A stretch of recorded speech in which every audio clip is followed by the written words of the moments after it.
Hi there, everyone. Welcome to Indian Story Read Along today. Today's story is going to be from an Amar Chitra Katha book called Tales Told by Sri Ramakrishna, as you can see there on the top. Ramakrishna Paramahamsa was a great, more or less you could say modern day saint of the Bengal area up in Kolkata.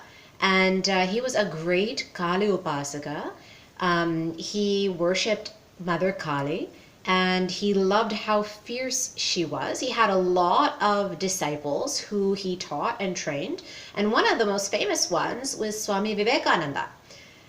So Ramakrishna Paramahamsa told a lot of stories to his students. He lived in the 1800s, by the way, so he lived before India was free from British rule.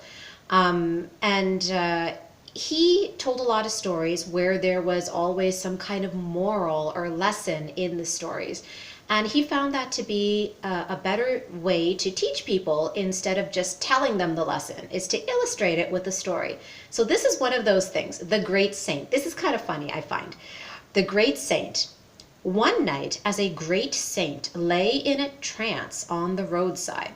Okay, so this is something that would happen a lot, just randomly in the olden days and all over India, even today, I would say. In particularly holy places, saints and sages just find that they want to just meditate or simply be at peace, I would say, in one spot, and it doesn't matter where it is. They don't have any concern about their surroundings, whether they are safe. They just know that their body is not material to them anymore.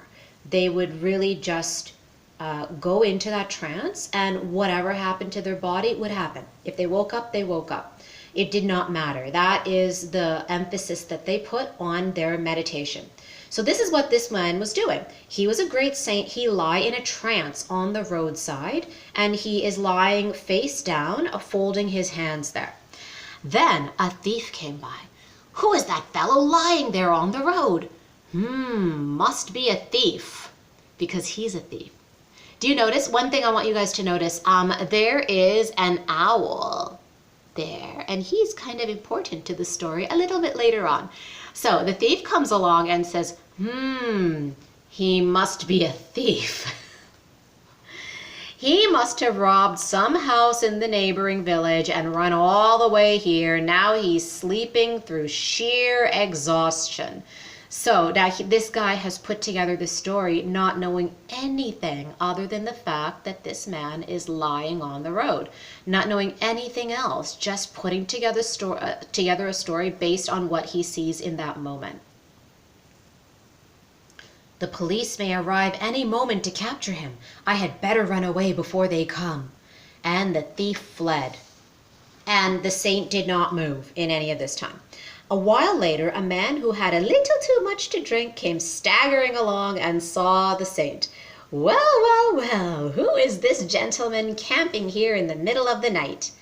Aha, my friend, I think you have had a sip too much and you have fallen into this ditch. Do you notice that? Like, so he's drunk and then he finds that the next guy's definitely also drunk. He can't imagine a situation outside himself and outside his own situation. So he says, but I can walk far more steadily than you, and I am not gonna tumble down there like you. And then he too went on his way. That's so interesting. So like he can't imagine, and also the thief can't imagine something that could be someone who could be not like them.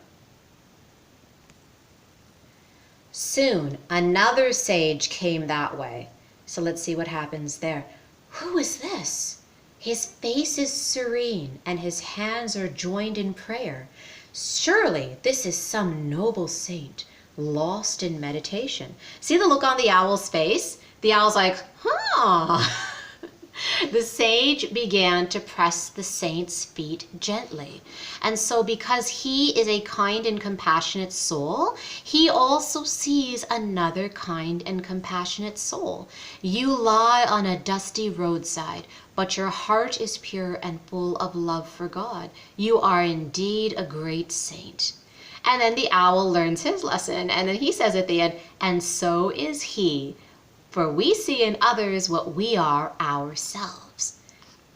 Do you guys understand that? Like, I find that's exactly what happens with grown-ups. That we do not think that someone else could be telling the truth when we know that we're not telling the truth, right? And so we're just extra afraid that someone else is going to be lying to us when we're the ones who probably in that situation would be lying to the other person.